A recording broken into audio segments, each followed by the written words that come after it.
Estás a punto de escuchar un podcast de Libertad Digital y Es Radio. ¿Qué tal, Domingo? ¿Cómo estás? ¿Qué tal, Richard? Mira, estoy pensando en alquilar una autocaravana para irme de vacaciones. ¿Me pega o no me pega? Es que cada día haces cosas más raras, así que te pegaría, pero no...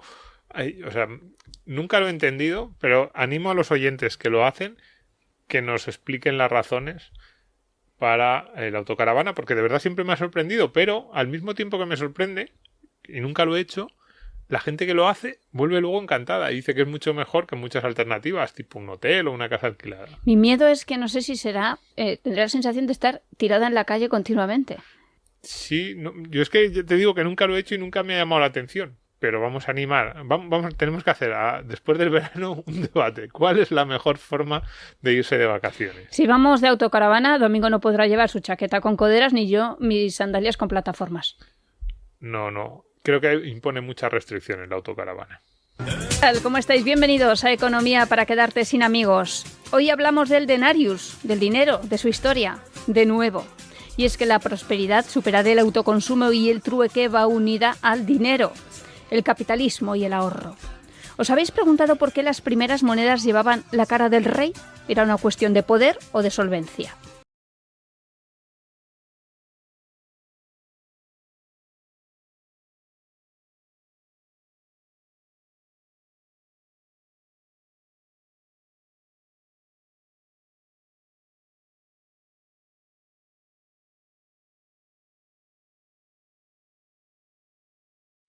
¿Qué tal, Domingo? ¿Cómo estás? ¿Qué tal, Richard?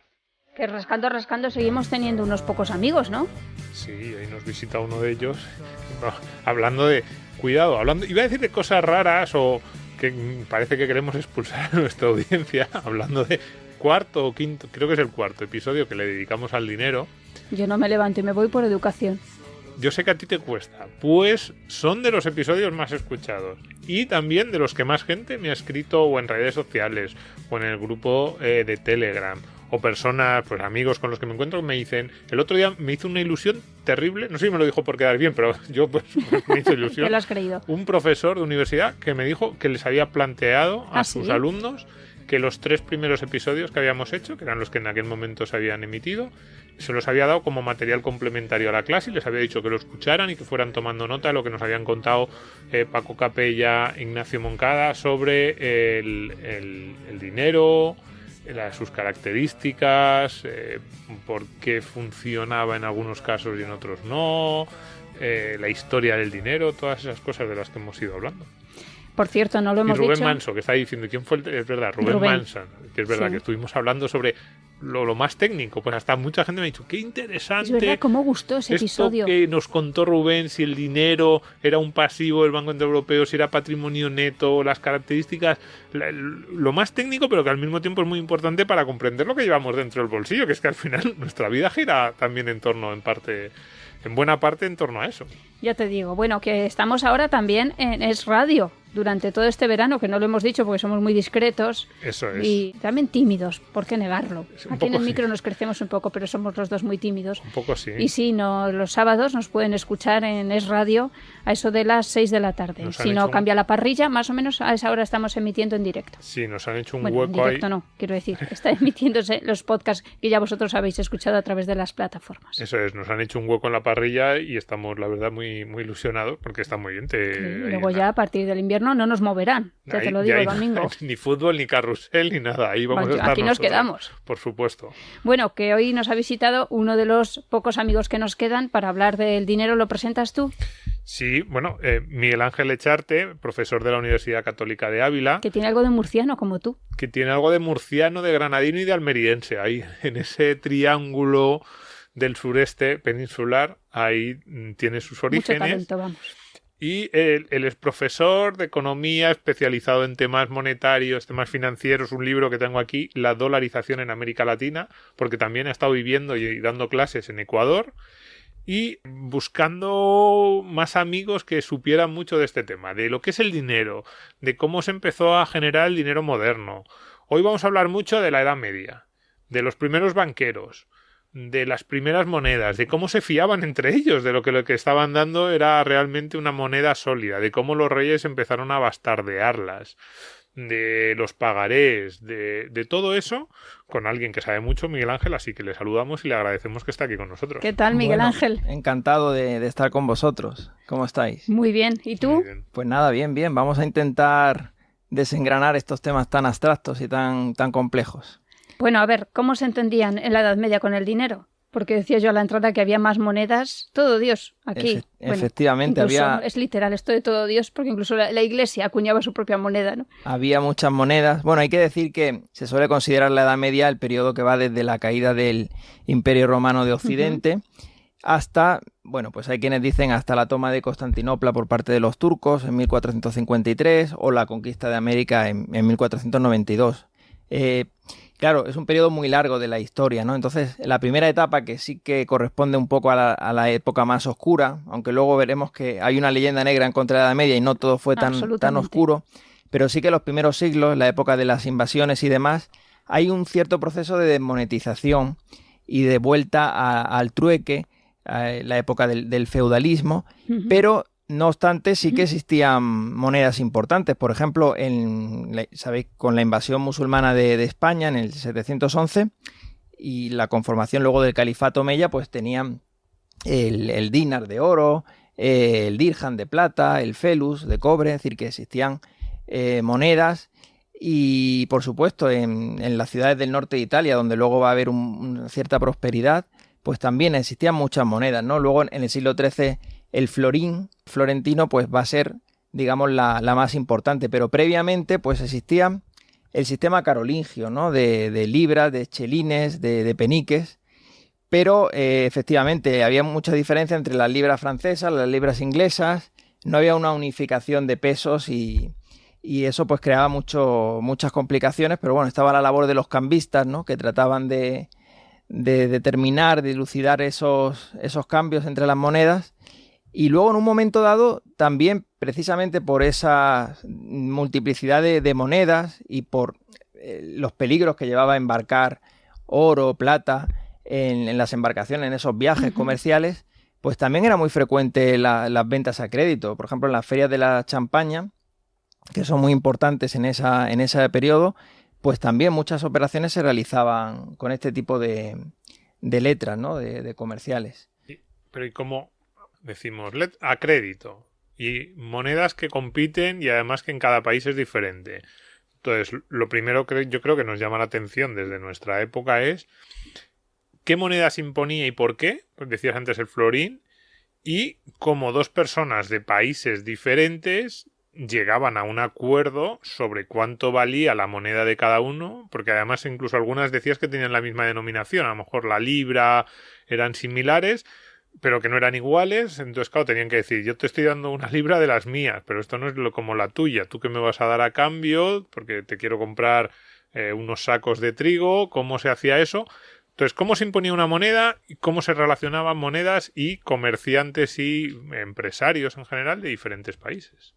Pues sí, efectivamente, como bien señalabas, pues, por ejemplo, en el caso de la libra lo hemos comentado, pero los peniques, por ejemplo, se utilizaban para el pequeño comercio, para los pagos de pequeño valor, pero para hacer grandes operaciones no era útil, ¿no? La ventaja del florín, por ejemplo, es que tenía una denominación muy alta y un valor estable en el tiempo, porque una de los grandes problemas es que los reyes, para financiar sus gastos, pues solían envilecer la moneda, ¿no? Bastardearla. Claro. Y no solo en la Edad Media, que por supuesto que esto ocurrió, sino que incluso en la época del Alto Imperio Romano, pues si no recuerdo mal, en la época de Octavio Augusto, el denario era un 95% de plata, y para la época de Caracalla ya era el 25% de contenido de plata. Entonces, en las ferias... Mira, como Christine Lagarde, Christine Lagarde y Mario Draghi, pero menos. O sea, sí. Ya nos gustaría a nosotros llegar al 25. Bien. Sí. Entonces, bueno, en esas ferias estaba, por supuesto, la labor de los cambistas, que luego muchos se convirtieron en banqueros. Pero evidentemente, pues basándose en el peso de las monedas, en la confianza que tuvieran en esas regiones, pues se iban aceptando unas u otras. Pero muchas reformas monetarias fracasaron. Por ejemplo, en Castilla hubo varias reformas monetarias antes de la de los Reyes Católicos. Y también hay que tener en cuenta que en esa época en Occidente había escasez de oro y plata, a diferencia de Oriente, ¿no? Entonces, pues sí, es un proceso bastante complejo que pues básicamente consistía en eso, en ir viendo... Decías antes que en ese valor estable y confianza. Sí. Yo voy apuntando ahí términos que dices interesantísimos sobre el buen dinero y el mal dinero. Del que todo el mundo era consciente. Claro, Eso es. pero fíjate, lo que se imponían monedas que eran estables a lo largo del tiempo en su valor, que todos sabían lo que te estaban dando. Claro, es mucho más fácil. No tienes que utilizar casi al cambista o le tienes que pagar menos el descuento que te va a aplicar el cambista, porque su labor simplemente es decirte, sí, esto es un florín, efectivamente es la moneda más sólida de Europa, con lo cual es fácil de intercambiar. Tú te vas tranquilo a casa, no te vas pensando a ver si yo he dado mis sacos de trigo que tanto trabajo me han costado por una cosa que no vale nada, te vas mucho más tranquilo. Entonces, valor estable, confianza. Estas características del dinero, que cuando pensamos en las monedas de oro nos parecen muy básicas, y decimos, claro, también se trasladan al mundo moderno. Cuidado, si alguien... ¿Por qué no queremos bolívares venezolanos? Porque no tienes ni valor estable ni confías ni confías nada en el emisor, porque sabes que está bastardeando su moneda mucho más que cualquier otro emisor. Podríamos entrar ya en la discusión de lo que hacen los bancos centrales, y porque su valor no es nada estable. Claro. Entonces, claro, por mucho que el Estado venezolano te diga tú tienes que coger esto, los venezolanos de hecho lo utilizan lo mínimo posible para los pagos oficiales, para los que no les queda otro remedio, y rápidamente en sus interacciones personales utilizan otras, porque no tienen las... Por eso digo que aunque nos parezca lejano, cuidado, no es tan diferente lo que pensaban los comerciantes de la Edad Media. Lo que pasa es que en aquel caso era más complicado, también por falta de comunicación entre ellos, que a mí eso me llama mucho la atención. Porque, claro, tú decías antes los primeros pagarés, las relaciones, luego hablaremos de cómo van surgiendo los banqueros. Pero tú te vas de Florencia a Amberes, 2 puntos más o menos comerciales y alejados 10, 12, probablemente más, 15, 20 días. Probablemente se tardaba en ir de uno a otro y no había ningún tipo de manera de comunicarse. Entonces a ti en Florencia te dan un pagaré. Te dicen esto, la casa que fuera, la casa Medici, te pagará esto en nuestra sucursal de Amberes. Tú te vas allí para no llevar en el caballo, pues eso, como decías tú, Richard, ahí era poco práctico llevar al mulo ahí, cruzar los Alpes ahí cargado. Y cuando llegabas a Amberes decías, yo tengo este papel.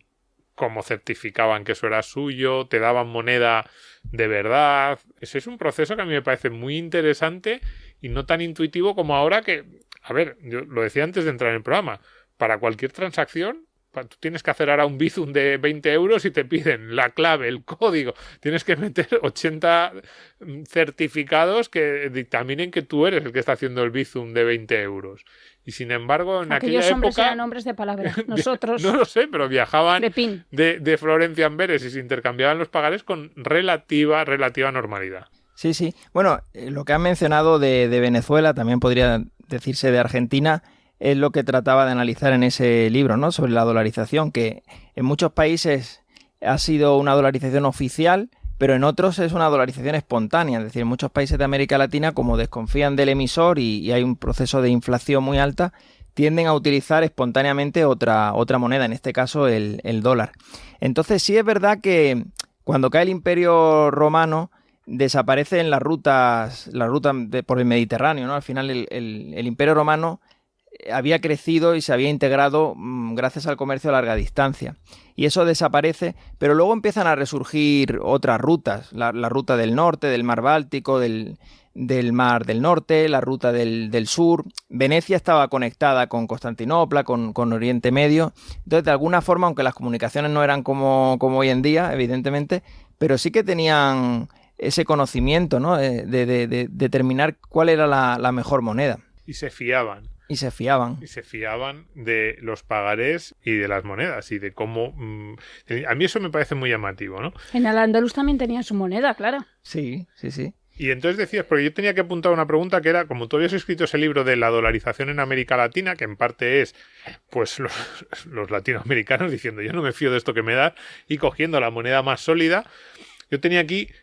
La moneda que jugaba el papel del dólar, nos has dicho que era el florín de Florencia. No sé si ahora el ducado veneciano también, pero el florín sí. El florín es del siglo XIII, de mediados del siglo XIII. Entonces sí, de hecho, fijaos si fue referencia que los propios reyes de Castilla y de Aragón acabaron adoptándolo, de alguna manera, cambiando la leyenda, por supuesto, pero acabaron adoptando esa moneda. Igual pasó con el ducado veneciano. Entonces esas ciudades del norte, del Adriático, del norte de Italia, Pisa, Florencia, como habéis dicho antes, es decir, es que cada duque, cada rey acuñaba su propia moneda. Entonces es verdad que había mucha multiplicidad, pero luego ya Cuidado. Desde el punto de vista de la seguridad, en muchos casos, esas monedas pequeñas por lo menos aportaban el incentivo hacia el que la emitía de que tuviera un respaldo, y si no, dejaba de circular. Los estados modernos que controlan a muchos millones de personas tienen siempre la tentación a bastardear un poco más la moneda, porque ellos sí que en su territorio, no fuera, claro, nadie te acepta un bolívar fuera de Venezuela, y allí solo cuando les obligan, pero sí que tienen la tentación porque dicen, aquí dentro, donde yo estoy y es un territorio más grande, puedo obligar a que las usen.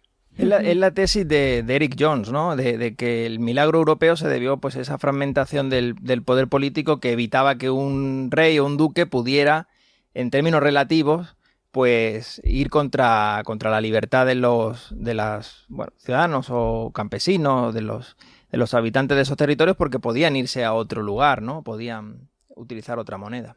Miguel Ángel, no hemos hablado de los templarios. No Bueno, te vas de aquí sin hablar de los templarios. Es un tema apasionante, sí. Vale.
¿Te gusta, señor Chinarro? Antonio Luque.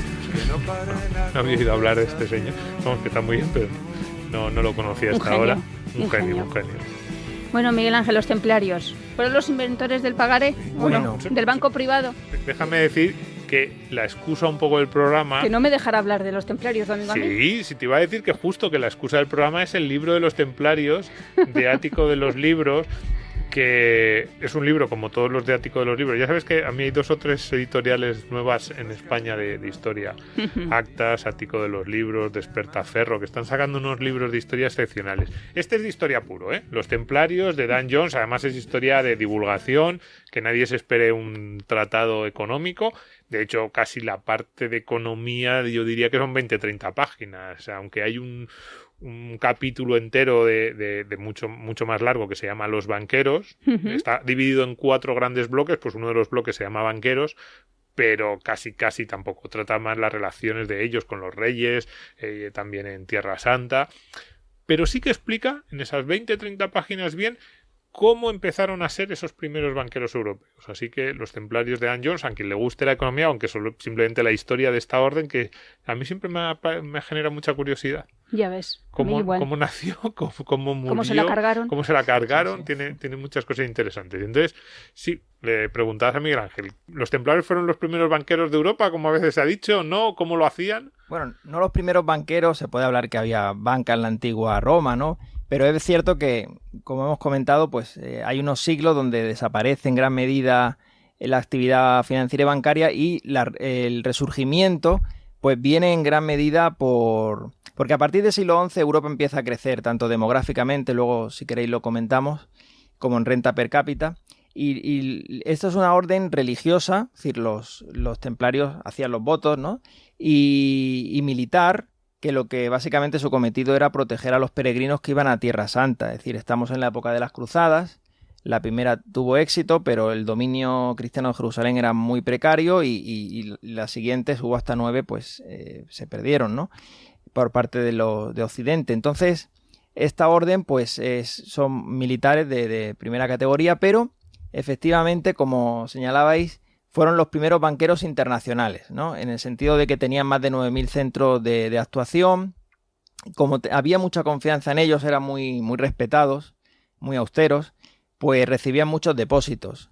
Y no solo depósitos, sino también donativos en efectivo y en tierras, propiedades. Eso es importante a la hora de establecer las sucursales bancarias. Eso es. Eso sí lo cuenta bastante bien el libro.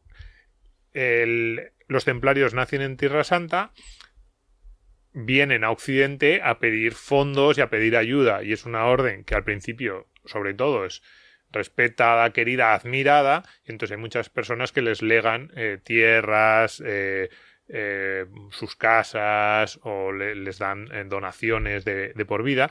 Y entonces empiezan a tener muchas propiedades repartidas por toda Europa, que además el objetivo directo es generar beneficios de esas propiedades, si eran agrícolas, pues generar beneficios para mandar ese dinero a Tierra Santa, porque costaba mucho mantener. No era para ellos. Claro, el libro los trata bastante bien y en general yo creo que desde luego originalmente la lógica era esa. Yo te dono, yo soy un fiel que creo que en la misión que estás haciendo es muy importante, te dono unas propiedades, tú le sacas beneficios a esas propiedades y mandas el dinero que saques con esos beneficios a Tierra Santa, pues para pagar todo, desde la construcción de las torres de vigilancia hasta los sueldos de los soldados que están allí, que hay que mantenerlos, ayuda a los peregrinos, ayuda a aquellas personas que no tienen nada. Claro, que iban allí, tenían que comer, tenían que dormir. Exactamente. A Jerusalén. Era muy, muy caro mantener esa infraestructura. Entonces, yo no sabía que eran 9.000, que nos decía Miguel Ángel, pero claro, eso te da una capilaridad por todo el continente brutal. Y ahí en ese punto de, oye, no creo que nadie se lo planteara así, como tenemos un banco con 9.000 sucursales, pero sí eran fiables, estaban por todo el continente y manejaban grandes sumas de dinero porque tenían que enviarlos desde Inglaterra, Francia, Alemania hacia Tierra Santa. Ay, y ahí papa, es como que tenemos un banco. Trasladaban fondos, y tienen muy buena prensa en general los templarios. Eran grandes administradores y lo que pasa que, bueno, ya veremos que duraron menos de lo que se pensaba. Luego, si queréis, comentamos cómo terminó esta orden del temple, pero también concedían préstamos, eso sí, sin intereses, porque estaba la prohibición canónica de la usura. Pero el jefe era el Papa. Su jefe era el Papa. Su jefe dependían del Papa y de hecho recaudaban las bulas papales para financiar las cruzadas, ¿no? Tenemos que tener en cuenta la época, la mentalidad, pues la espiritualidad cristiana, ¿no? Estamos en una época donde tenía mucha influencia no solo el poder de los reyes, sino el papado, ¿no? Entonces sí. Y luego, ¿cómo acaban? Pues a principios del siglo XIV habían acumulado mucha riqueza y el rey Felipe IV de Francia, Felipe el Hermoso, pues va a haber un proceso contra ellos, ¿no? En parte les debía dinero. Las deudas. También es cierto que eran como una quinta columna dentro de Francia, que estaba gestando su monarquía, que luego va a ser el Estado-nación, y dependían del papado, ¿no? Entonces acaba con ellos, ¿no? Como de alguna manera también acabó con la Feria de la Champaña, empezando a poner impuestos sobre las ventas, etcétera. Al final fue el Papa Clemente V el que hizo un proceso contra ellos. ¿Y cómo se manejaban en ese siglo XIII, que debió ser XII, XIII, los de mayor expansión? ¿Cómo era ese proceso por el que tú les dabas tu oro, ellos te daban un pagaré y luego tú lo podías cobrar en otra, pues digo, en otra casa? Tú les dabas el oro en París y luego ellos en otra casa de los templarios en Múnich te lo devolvían, más o menos era así. Sí. Así era como comenzaba, y así es como empezaron a circular los primeros pagares. Sí, efectivamente. Que llega un momento en el que tú, a lo mejor a mitad de camino entre París y Múnich, yo pregunto, o sea... Para no trasladar el efectivo. Claro, para no trasladar el efectivo, tú ibas de París y dices, bueno, ya en Múnich cobraré, pero en mitad de camino te surgía otra oportunidad comercial y tú lo que hacías era pagarle con el pagaré que te habían dado los templarios. Y el que te aceptaba el pagaré decía, bueno, pues ya iré yo a la casa de los templarios en Brujas y lo cobraré allí si yo soy de Brujas. Más o menos era así como empezaron a circular los billetes. Una forma de economizar el efectivo, ¿no? Y efectivamente, sí, ese era el proceso. Trasladar fondos y recibir depósitos, conceder préstamos. Acumularon mucha riqueza también. Sí. Y eso suscita envidias. Eso claro, es cierto. tú ibas de peregrino, partías, por ejemplo, de París y decías, pues no cargo dinero, voy Eso ligero, nadie me roba, y llegabas a Jerusalén. Sí, porque los caminos eran muy peligrosos, sobre todo a Claro. Tierra Santa. Había mucha inseguridad. Y luego también hacían de intermediarios, ¿no? En la compra de propiedades, por ejemplo. Eso es, bueno, pues en España tuvieron mucha presencia, construyendo monasterios, todo tipo de monumentos eclesiásticos, ¿no? Religiosos. Sí, pero eso es interesante cómo empezaban a circular. O sea, los billetes empezaban a circular probablemente sin que nadie lo esperase. Yo no creo que hubiese alguien que dijera esto va a circular como billete. Probablemente fue un proceso de muy... No lo sé, intuyo, de muy poco a poco. Es eso. Un templario en París te da un billete, te dice tú esto lo podrás descontar en mi casa equivalente en Múnich. Tú a mitad de camino empiezas a darte cuenta de que hay alguien que normalmente solo te aceptaba como forma de pago el oro, y que dice, hombre, si es un billete de los templarios, luego empezaría a ver las otras casas modernas de banca, pero alguien en ese momento te diría, si es un billete en el que un templario dice, me comprometo a que cualquier casa templaria de Europa tiene que pagar al portador de este billete 5 florines de oro, 5 ducados o lo que sea, alguien te dice, oye, un momento, si me das eso, también podemos hacer un intercambio. No tienes que llegar a Múnich, coger tu oro y volver aquí y darme las monedas.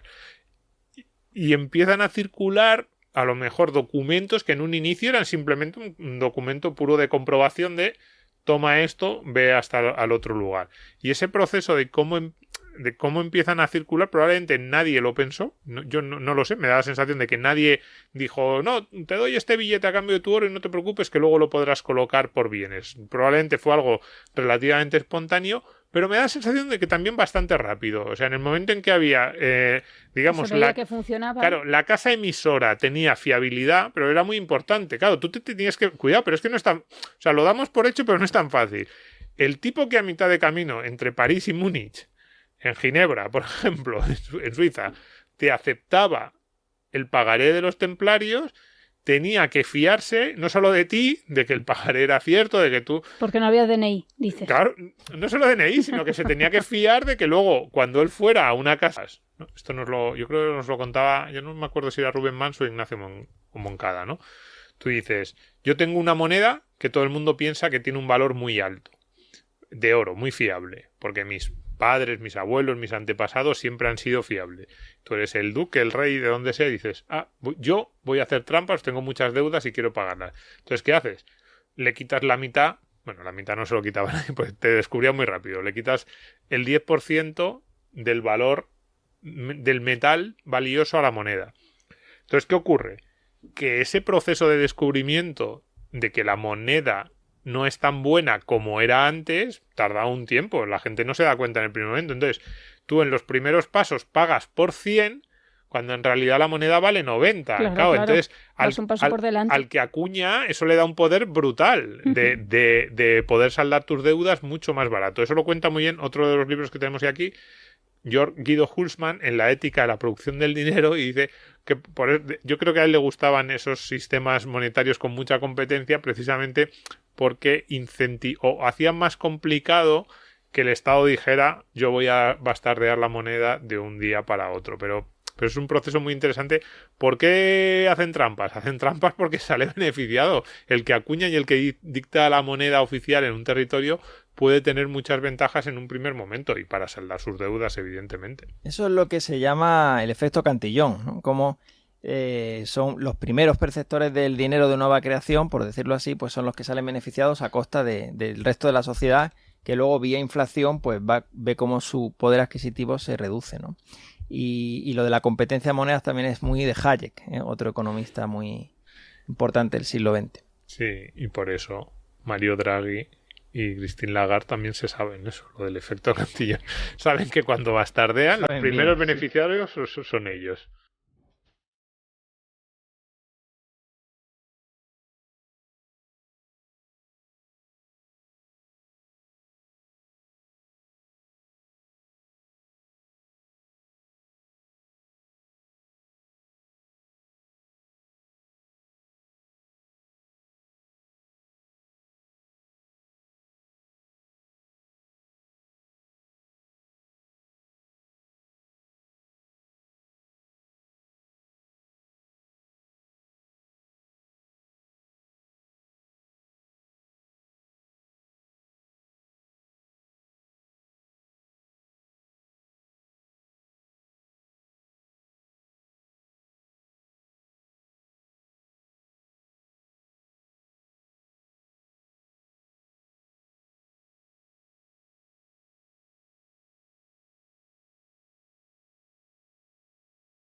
Seguimos hablando de italianos, de Draghi a la banca florentina. A la banca florentina. No sabemos si era más seria o no. Ahora le vamos a meter en un lío a Miguel Ángel. ¿Eran más serios los banqueros florentinos? O... Bueno, ahora Draghi, como está en Italia sí. Claro, de primer ministro, no sé si como presidente del BCE o Christine Lagarde, no sé si te metemos un compromiso, si te decimos quién crees tú que era más serio en la gestión del dinero, en la gestión de su moneda, en las devaluaciones y en las trampillas, los banqueros florentinos de los siglos XII, XIII, XIV o nuestros actuales dirigentes. Bueno, lo que pasa es que los bancos florentinos no tenían el respaldo del Banco Central, ¿no? Y como habéis comentado, bueno, muchos de estos bancos, hay muchas familias, ¿no? Los Bardi, los Perucci, los Corsini y demás, pues empiezan a desarrollar su actividad a partir del siglo XII, XIII. Ahora tienen museos. Sí. Es verdad. Claro, te vas a Florencia, todos estos, la mitad de los nombres son los de los museos. Es el patrimonio, claro. No, tiene un patrimonio de Italia increíble. Tiene museos y palacios, que los vas viendo en las guías, todos estos. Sí. Pero, perdón, que te he interrumpido. Simplemente que dice Abbot Husser que el primer negocio bancario fraudulento, porque bueno, sobre esto hay mucho debate, pero según recogía el Corpus Juris Civilis en el digesto, tenían que mantener el 100% de lo que se les había depositado, pero en un momento dado empiezan a conceder más préstamos con cargo a depósitos que eran a la vista, y que el negocio posterior de emisión de billetes es más tardío, ¿no? Y entonces estos bancos florentinos pues empezaron a actuar con reservas fraccionarias. Y bueno, hay autores que consideran, sobre todo el profesor Huerta de Soto, que ese es el origen de las crisis que va a haber luego a partir de los años 40 del siglo XIV, desde 1341 en adelante, antes de la peste negra. Muchos de estos bancos quebraron y hay varias causas, ¿no? Una de ellas es que el rey de Inglaterra, habían prestado dinero al rey de Inglaterra que impaga. Hay que tener en cuenta que Inglaterra había entrado en la guerra que luego se llamaría la guerra de los 100 años, y también hubo retiradas masivas de príncipes napolitanos, etc. Entonces cada vez que había retiradas masivas, como no tenían las reservas para hacer frente a eso y no había banco central que lo respaldara, pues quebraban, ¿no? Y eso lo ha estudiado muy bien Carlo Maria Cipolla, que es otro historiador muy, muy importante. Lo que pasa que Cipolla, pues en una concepción un poco monetarista, adelantándose un poco a lo que luego Friedman explicaría sobre la Gran Depresión, ve que el problema está en la quiebra en la década de los 40, pero no tanto en la etapa previa, ¿no?, de expansión del crédito, ¿no? Un poco como en la Gran Depresión, que se fija Friedman en la política monetaria de la Fed por no inyectar suficiente liquidez en los años 30 y no ve o no percibe tanto que haya un problema en la política expansiva de la Reserva Federal de los felices años 20, ¿no? Que la hubo con tipos de interés muy bajos, etc. Entonces se puede hacer un paralelismo un poco forzado a lo mejor porque mucha distancia. No, vamos paso a paso porque muchos conceptos muy interesantes. Reserva fraccionaria. Para el que no lo sepa. Sistema piramidal. Tema de mucha discusión un tema muy, académica. Sí, un poco freak liberal, freak libertario, freak austriaco, ¿no? Yo creo que vamos a acabar esta serie sobre el dinero que estamos haciendo en 2021. La vamos a acabar en diciembre, en enero, febrero de 2022, con un debate aquí entre los partidarios de la reserva fraccionaria y los de los partidarios del 100%. Que los oyentes que no sepan lo que es, les digo, pues tenéis que seguir escuchando poco a poco esta serie sobre el dinero. Eso es. Y llegaréis a que os interese ese debate muy freak sobre cuál de las dos opciones dentro de la escuela austríaca es más sólida, tiene más sentido, si hay que pasar ya a, digamos, los clásicos son los de la reserva 100% y los novedos, los rompedores dentro de la escuela austríaca son los que defienden que hay opciones de reserva fraccionaria. Pero bueno, ¿qué es la reserva fraccionaria? La reserva fraccionaria, voy a intentar, sin meterme en tecnicismos, pero sí explicarlo, es muy interesante, es lo que todos sabemos que hacen los bancos con nuestro dinero, que es que no lo tienen allí. Esto más o menos está asumido, lo dijimos en alguno de los primeros programas, pero hay gente que cuando lo dice se mueve así un poco incómoda en el asiento y dice, cuidado, ¿cómo que no tiene mi dinero el banco? Como que no lo tiene. Si todos nosotros fuéramos a nuestra sucursal y pidiéramos a la vez que nos diera nuestro dinero, nos dirían, no lo tenemos. Aquí en billetes hay una mínima parte, porque la mayor parte de nuestro dinero está en préstamos que el banco, todo tipo de instrumentos de inversión que el banco ha concedido a otras personas. Esto se ve muy bien, lo hemos citado ya, si no aquí, por lo menos en la pizarra, en la escena de Qué bello es vivir de James Stewart, cuando hay una corrida bancaria, entran en pánico los clientes, le reclaman a James Stewart el dinero, y James Stewart dice, por eso es muy interesante esa escena, porque dice, no, Joe, tu dinero no está aquí, tu dinero está en la casa de Jim. Y le dice, no, Patrick, tu dinero no lo tengo yo, tu dinero lo tiene Joe en el negocio sí, que montó hace unos meses. Y esa, en realidad, lo que está diciendo es igual, eso es la reserva fraccionaria. Es decir, el banco tiene una pequeña parte del dinero de sus depositantes y lo que hace con la otra parte es prestárselo a mucha gente que se lo va devolviendo poco a poco. ¿Cuál es el problema? ¿Cuál es la tensión? Una tensión constante en el negocio bancario. Que el dinero de los depositantes, sobre todo el de los depósitos a la vista, el de las cuentas corrientes, es un dinero exigible, en teoría, mañana, dentro de 5 minutos. Por eso digo, si todos vamos a los bancos, en teoría todos tenemos derecho a exigir que nos paguen ahora mismo lo que tenemos en la cuenta corriente. Puedes retirar lo que tú quieras. Sin embargo, la casa de Jim, las vacas de Joe o el negocio de Sam no tiene las mismas características. Ellos lo que han pedido ha sido una hipoteca o un préstamo a 5 o 10 años vista y ellos devuelven poco a poco el dinero. Con lo cual, claro, todos nos presentamos, decimos, dame mi dinero y te dicen, no, está en la casa de Jim. Y tú dices, ya, pero a mí me da igual. Te dicen, no, es que Jim me lo va devolviendo poco a poco. Yo aquí tengo un 5, un 10, un 15, un 20% lo necesario para el día a día, porque pensaba que no me ibais a reclamar el dinero. Así es un poco como juega la banca moderna. Y eso es la reserva fraccionaria, y eso es lo que nos estaba apuntando Miguel Ángel. A mí me gustaría preguntarte por ahí. Decías que los primeros son los banqueros florentinos. Bueno, no sé si está muy claro. ¿Quién fue el primero? El que rompió, el que abrió la caja de Pandora y dijo, uy, cuidado. Porque, claro, a ver, esto lo hacen porque es un negocio. O sea, la lógica al principio es muy clara. Tú llevas oro y te dan un pagaré. Tú empiezas a circular ese pagaré por las diferentes ferias comerciales europeas y ese pagaré tiene un respaldo absoluto de oro. Es decir, hay un tipo en Florencia que tiene tu oro allí guardado en una caja fuerte y entonces el que vaya finalmente, tú lo has ido traspasando, tú se lo das a un comerciante de Brujas, el de Brujas se lo da a un tipo en Lyon, el de Lyon va a Múnich, pero ese pagaré está constantemente respaldado por oro en Florencia.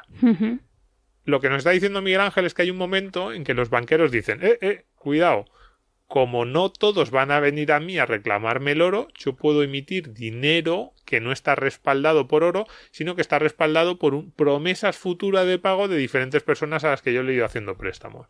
¿Quién hizo eso? ¿Quién abrió la caja de Pandora? ¿Y cómo empezó eso, los peligros que eso tiene? Pues es difícil de determinar quién fue el primero. Pero en este libro que mencionaba del profesor Huerta de Soto, Dinero, Crédito Bancario y Ciclos Económicos, repasa un poco la actividad bancaria en la época clásica, en la antigüedad clásica, y también documenta algunos ejemplos de bancos que ya actuaban con reserva fraccionaria, aunque luego ya en Bizancio pues redactaría el Corpus Juris Civilis y se prohibiría y demás, pero sí que había bancos que ya estaban actuando según su concepción de forma fraudulenta. Entonces, luego en la Edad Media pues se estudia varios casos, lo de los Medici, que también actuaban, por ejemplo en Aragón, en Barcelona, por ejemplo, también se creó un momento dado un banco municipal, la Taula de Canvi, y también actuaba, si no recuerdo mal, con 1/3 de reservas, pero difícil saber quién fue el primero que abrió la caja de Pandora. Lo que sí es cierto es que los gobernantes salían beneficiados porque muchos préstamos iban a parar a financiar el gasto militar, público. Sí, o público. El gasto militar, sobre todo en esa época. Claro, lo que ocurre ahí, que lo decías antes, a mí me gustaría incidir, que eso es sostenible durante un tiempo, pero empieza a ser peligroso. Sobre todo si las reservas, decías ahora un 33%. Ahí hay mucha discusión qué punto de las reservas es sostenible o no sostenible y también cuánto sepan los depositantes que tú tienes o no las reservas. Pero el problema es que es un proceso muy atractivo, es muy sugerente, lo tienes ahí muy cerca, crear dinero de la nada, poder prestar dinero a otros, porque al final para eso creas dinero, lo que haces es, alguien te pide un préstamo, tú le das un pagaré que no tiene ese respaldo. Es muy sugerente, muy atractivo, te puede generar beneficios, pero genera una instabilidad constante, que es, si el público empieza a tener dudas sobre tu capacidad de repago, pues te pasa como a James Stewart, se agolpan todos en la puerta de tus sucursales y dicen: yo quiero ser el primero en recuperar mi oro, porque si soy el último a lo mejor ya se te han acabado, porque como no tienes el 100% de respaldo, a lo mejor si no soy el primero, cuando yo llegue, no sé, y ahí se inician los pánicos bancarios. Había pánicos bancarios también en la Edad Media. Claro, de hecho, se iban ahí a las puertas Quebraron muchos, ¿no? Me venía a la mente ahora, hay otras películas, la de Mary Poppins también, hay algo similar. Es verdad. Y lo que pasó en Argentina, claro, en 2001, ¿no? Que hubo que decretar un corralito, ¿no? Por también por el pánico bancario, ¿no? La gente yendo al banco a retirar sus... En el momento en que había una crisis de confianza, pues era lo que ocurría, ¿no? Y es lo que le pasó a estos bancos florentinos del siglo XIV y también a los Medici en gran medida, ¿no? Que también se han descubierto los archivos. Bueno, a mediados del siglo XX se descubrieron los archivos secretos de los Medici. También esto lo ha estudiado Raymond de Ruber, también vio cómo actuaban, en este caso llegaron a actuar con menos del 10% de reservas.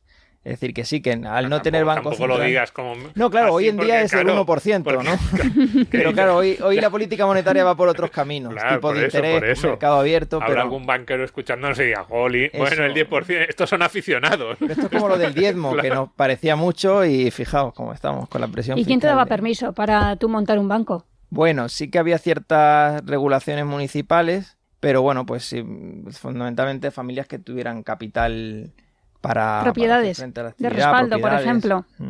Y hubo muchos banqueros. Esta familia que hemos mencionado, los Medici, muy importante en Florencia, no solamente fueron banqueros, sino que llegaron a ser papas varios de estos, de los Medici, incluso reinas de Francia, que son de la familia Medici. O sea, yo creo que los pasos, corrígeme Miguel Ángel, es cambistas, depositarios, y luego ya entran en el negocio de la banca moderna, que es prestar dinero con el dinero que les han prestado a ellos, y entonces luego llega ya el segundo paso de ese negocio, que es prestar dinero no con el dinero que les han prestado a ellos, sino en base a futuras promesas que ellos creían que iban a poder conseguir pagar, y entonces ahí es donde se empezaba a crear el dinero de la nada, porque ya no es que tuvieran un respaldo, sino dice, yo te presto con un pagaré. Yo no creo que ellos pensaran, sobre todo en los inicios y incluso estos bancos que tenían poco respaldo, que ellos iban a impagar. Lo que decían es, como yo estoy constantemente en ferias comerciales, haciendo este tipo de negocios, recibiendo depósitos de uno, pagándole a otro, el hecho de que yo le prometa a alguien, si tú te presentas en mi casa de Amberes o de Florencia... Una legislación sobre salario máximo, no salario mínimo, que escuchamos mucho, sino sobre salario máximo, a petición, lógicamente, de los artesanos, ¿no? De los empleadores, ¿no? Entonces, ese es otro tema interesante. Desde luego.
Hablamos de la usura, Domingo. De la usura y de la importancia que tenía. Y se han buscado la palabra más fea para denominarlo, claro. Sí, usura.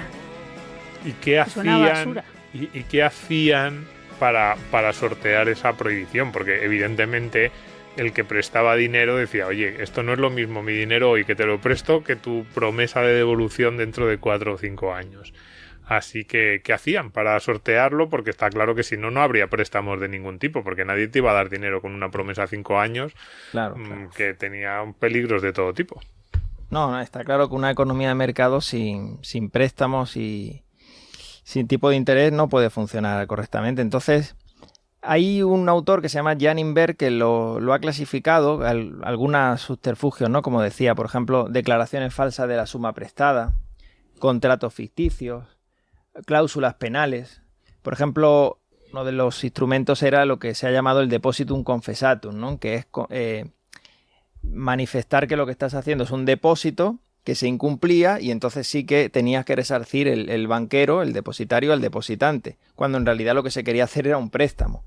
Entonces había muchos mecanismos para sortearlo y luego ya los juristas y teólogos, aunque se mantenían en la prohibición canónica, incluso los escolásticos y demás, pero ya empezaron a ver algunos casos donde sí que se podía hacer una excepción, se había lucro cesante, es decir, incluso la doctrina del pensamiento económico, lo estudia muy bien Rothbard, pues ya van buscando, digamos, excusas, ¿no? Sí, hace unos años hablamos de él en una pizarra, un libro muy interesante sobre esto, Samuel Gregg, Dios y el dinero, cita a todos los pensadores medievales, prácticamente todos ellos relacionados con la Iglesia, monjes, bueno, Santo Tomás de Aquino creo que era uno de los que citaba, y nos cuenta las excusas que daban estos pensadores para justificar la usura.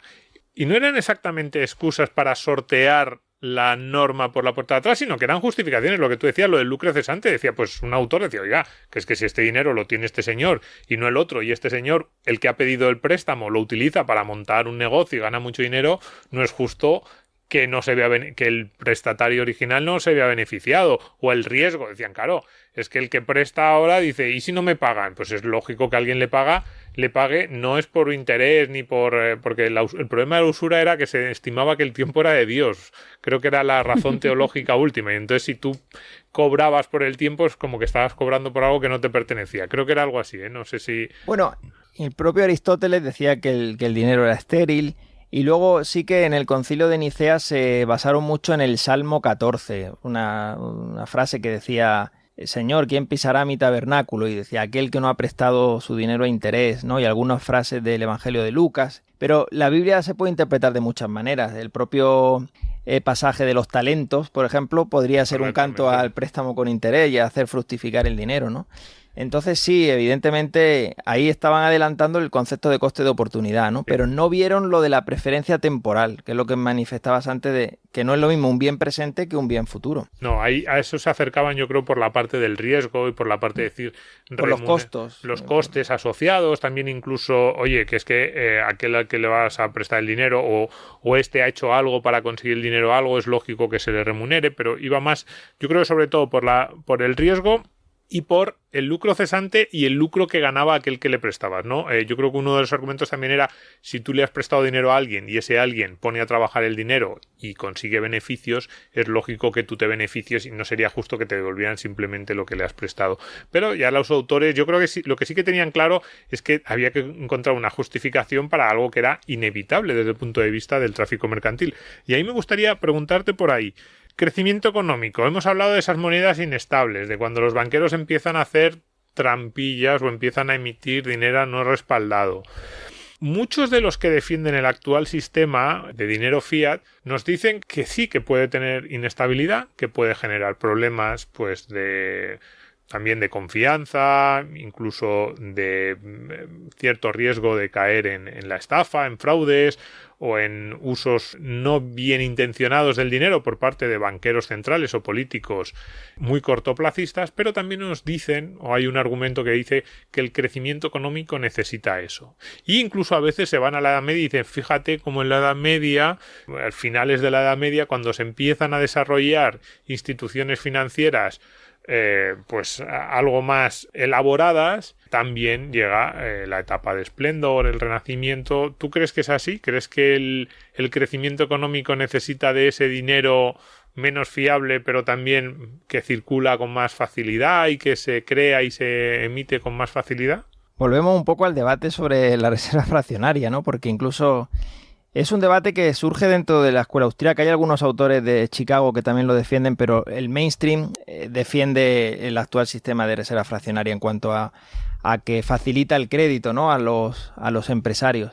Y es cierto, claro, estimula la inversión, el crédito. El problema viene que si se generan muchos errores de inversión, muchas burbujas, eso luego se vuelve en contra y hay por ejemplo en Florencia, no lo comentaba, un mancamiento de la credencia, es decir, hay una crisis luego posterior de contracción del crédito, que es un poco lo que pasó en la burbuja de 2001-2007, la gran recesión, ¿no? en España. Claro, ¿se podría lograr un crecimiento más estable? Pues yo creo que sí, ¿no? Con políticas no tan expansivas, no tan laxas, habría crecimiento económico. De hecho, ha habido crecimiento económico con deflación en Estados Unidos. Después de la Guerra Civil hubo crecimiento económico con deflación. Pero es cierto que sería más moderado y la ventaja sería que nos evitaríamos probablemente luego crisis muy fuertes cada cierto tiempo, ¿no? Pero sería un crecimiento menor, probablemente. A no ser que se hagan reformas estructurales, que es otro debate, ¿no? Es que es un tema que toca muchos temas porque hay política fiscal, políticas de oferta, política monetaria. Es como una de las patas, pero hay más. Sí, efectivamente, a ver, la creación de dinero, decíamos antes, que se empieza porque es muy sencillo, porque genera muchos beneficios al que lo emite y al primer pagador de la deuda, que es el Estado, también, y si se genera inflación al que tiene más deuda, que también suelen ser los estados y los reyes irresponsables, les viene muy bien. Genera crecimiento incluso a corto plazo, yo eso estoy de acuerdo, y la cuestión sería si hay alguna manera de evitar que esos crecimientos se descontrolen, porque lo que decíamos, los primeros billetes sin respaldo, pues tampoco pasaba nada, eran cantidades pequeñas, eran reservas fraccionarias sobre porcentajes muy pequeños, pero luego se van expandiendo y es ¿en qué momento paramos el proceso? Por eso lo de abrir la caja de Pandora es verdad. Tú desatas todos los males de la tierra y luego dices, no, ahora los voy a intentar controlarlo, ¿no? Y cuidado, los bancos, un último apunte que a mí me ha gustado mucho de cómo empezaban los bancos y esa mala prensa que tienen ahora los bancos, el origen y yo creo que hacia dónde deberían tender los bancos, sobre todo casi para recuperar su consideración social, que yo creo que lo hablamos esto en el primero de los programas, y es la gestión de la tesorería y cómo aquellos bancos medievales, una de las primeras cosas que hacían era, tú lo apuntabas, gestionar tu dinero, que eso es algo que hacen los bancos actuales muy bien, que nos ahorra muchísimo dinero a todos y que sin embargo está en el último punto de sus preocupaciones y casi iba a decir de su publicidad, de la imagen que ellos quieren transmitir al público. Pero es fundamental. Si nosotros tuviéramos que pagar con dinero todo aquello que los bancos, que nos permiten los bancos, y no solo por Internet, hace 30 años que no había Internet, también los bancos hacían una labor de gestión de nuestra tesorería diaria brutal por la que estaríamos dispuestos a pagar muchísimo dinero. Sin embargo, en España durante muchos años se ha llegado a despreciar tanto esa gestión de la tesorería que los bancos no tenías que pagar tú por el servicio, que sería lo lógico, un servicio tan valioso, tan inevitable para mi vida, sino que te pagaban. Te decían, si te traes aquí la cuenta corriente, te pago yo. Claro, y tú lo dabas por hecho que eso formaba parte casi de su obligación. Y sin embargo es interesantísimo. Sí. Lo que pasa es que la banca actual se enfrenta a otros retos también, porque ahí entran las fintech, ¿no? Las tecnologías financieras que también permiten la gestión de estos pagos. Y luego en el escenario actual con tipos de interés tan bajos, incluso negativos, pues el margen financiero tradicional lo están perdiendo. Está el proceso de digitalización. Entonces vamos a ver cómo la banca sobrevive a este cambio de paradigma, ¿no? Que se está viviendo, el auge de las criptomonedas, que yo creo que da para otro programa, ¿no? Del Bitcoin, y las divisas de los bancos centrales que están estudiando también crearlo. Es decir, la tecnología va siempre modificando un poco la actividad de la banca, ¿no? Y de todos los sectores económicos. Así que sí, sobre eso, el próximo capítulo del dinero. ¿Criptomonedas? No. Ese será, yo creo, el siguiente. A eso te resistes, sí. Sí, porque esta es la clave. El próximo capítulo del dinero irá exactamente sobre este proceso y sobre los retos y peligros, depende de cómo lo vea cada uno, que impone a la banca. Porque hemos hablado mucho de dinero y en su momento hablábamos del dinero físico, del papel, de los billetes. Con Paco Capell hablábamos de por qué aceptamos unos billetes que son unos papeles de colores y sin embargo papeles de colores similares pero del Monopoly no los aceptamos. Pero el 90-95, no es el porcentaje más alto del dinero que manejamos o que creemos, no es dinero físico, virtual. Son apuntes contables. Cuando yo te hago un Bizum, te hago un apunte contable de yo a ti. Entonces, hasta ahora esos apuntes contables los generaban los bancos. Tú ibas a un banco, pedías un préstamo, el banco te concedía el préstamo y entonces el banco generaba de la nada, literalmente decía, te doy una hipoteca de 200.000 euros. Entonces hacía un apunte que decía, Domingo me debe 200.000 euros y yo con ese apunte contable, que no era nada más que un apunte contable, iba a un señor y le decía, dame una casa. Me decía, ¿qué me das a cambio? Un apunte contable. Me decía, hombre, esto no me gusta. Bueno, es que en este banco de aquí dicen que ese apunte contable vale 200.000 euros. Y el tipo decía, bueno, vale, si lo dice el banco, sí. No, cuidado, esto es el dinero moderno es esto. Es un banco que dice, Domingo, a partir de ahora tienes 200.000 euros. Esos 200.000 euros ayer no existían porque yo no me quería comprar una casa. Hoy sí existen porque yo me compro una casa. Bueno, una casa, o operarte la boca, o operarte la vista, lo que sea, es verdad. Dinero que nace de la nada. ¿No? Yo creo que la gran mayoría de las personas que no se meten en estos temas no son conscientes de que la mayor parte del dinero que manejamos nace de la nada. Entonces, hoy traíamos a Miguel Ángel a hablar de la Edad Media porque el inicio de este proceso fue en la Edad Media. Pero la evolución última, que es ya, digamos, alrededor del siglo XX, de esta creación de dinero por parte de los bancos, ¿qué significa? De eso trataremos en el próximo capítulo. Y, cuidado, si los bancos centrales tienen moneda digital, da la sensación de que el papel de los bancos comerciales como creadores de dinero desaparece, porque todos tendríamos nuestras cuentas directamente frente al Banco Central Europeo. ¿Qué serán los bancos? ¿Existirán los bancos? ¿Todos dependeremos simplemente de un banco central monopolista en el que todos tendremos nuestras cuentas corrientes que se compensarán constantemente? Richard, te veo muy preocupada. Vas a estar todo el verano preguntándotelo. Desde luego. Pues es muy importante. Por cierto, los Montes de Piedad, ¿cuándo surgieron? A mí es que es una figura bancaria que me encanta. Pues mira, me pillas ahí que los no Montes sabría de Piedad son decirte preciosos. un año exacto. Tú coges tus cosas, las dejas en una cajita. Yo intuyo. Te las Yo guarda tampoco el sé banco. el año exacto. El año intuyo exacto, ¿no? siglo XVIII, XIX. No sé cuál sería además el primer Monte de Piedad.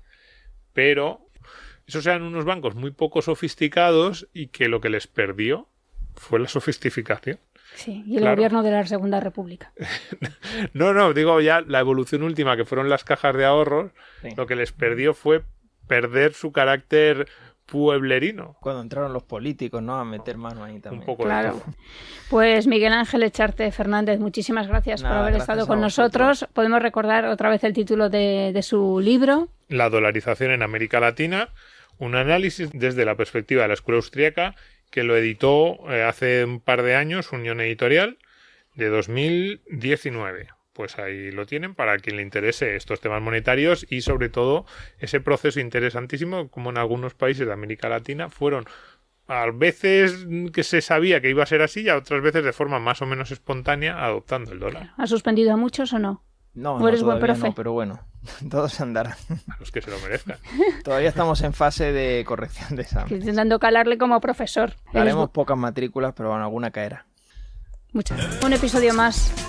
Vamos caminito de los 100. Sobre el dinero, vamos a poner los nombres de todos los títulos, como siempre decimos, en la página del programa, porque ya han salido muchos libros muy interesantes sobre el dinero, sobre la Edad Media, sobre la historia, y esperemos que a nuestros oyentes les interesen y que les sigan interesando estos temas. Les interesan más que a ti, Richard, que siempre mira, otra vez vamos a hablar del dinero. Sí, esa pequeña serie. Lo que me gusta gastar, pero el dinero es que no... Pues por eso. Por lo menos hemos hablado de los templarios. Bueno, tengo que decir que me ha amenazado la redacción Domingo. Richard, hoy no vamos a hablar de los templarios, casi nada, digo, pero... Ahora me das miedo, fíjate, me da miedo esto que te hemos dicho al final y el que trataremos en el próximo programa, de que el dinero surja de la nada. Porque veo que te vas a ir mañana a tu banco y le vas a decir, necesito comprarme esos zapatos y no tengo dinero, pero a ti qué más te da dármelo si eso lo puedes hacer de la nada, es un apunte contable. Dale ahí, dale al 2 y luego unos cuantos ceros detrás y ya está, fíjate qué fácil. Tengo que confesar que el otro día en un bar me tomé una caña de la nada, ¿Ah, sí? Porque pude pagar con Bizum.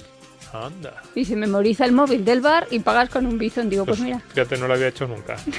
Son las cañas de la nada. Pero ya me das mucho miedo este verano, Richard, yendo a las sucursales de todos los bancos de España a explicarles que como el dinero sale de la nada, que es un apunte contable, que qué más les da a ellos sin poner un apunte u otro. Un poquito más, que llegan las rebajas, por favor. Exactamente. Gracias, Domingo. Gracias a todos por estar ahí. Sabéis que nos tenéis localizados en Twitter, @SorianoDomingo, @nrichard. por supuesto en Libertad Digital y en el radio, y subiremos el último episodio de Economía para quedarte sin amigos, a las plataformas. Sí, creo que con iVoox sigue habiendo algún problemilla, pero nosotros intentamos solucionarlo, de verdad, estamos en ello. Que muchas gracias de nuevo y abrazos a repartir. Escucha este y otros programas cuando y donde quieras a través de los podcasts de Libertad Digital y Es Radio. Instala nuestra aplicación para iOS o Android.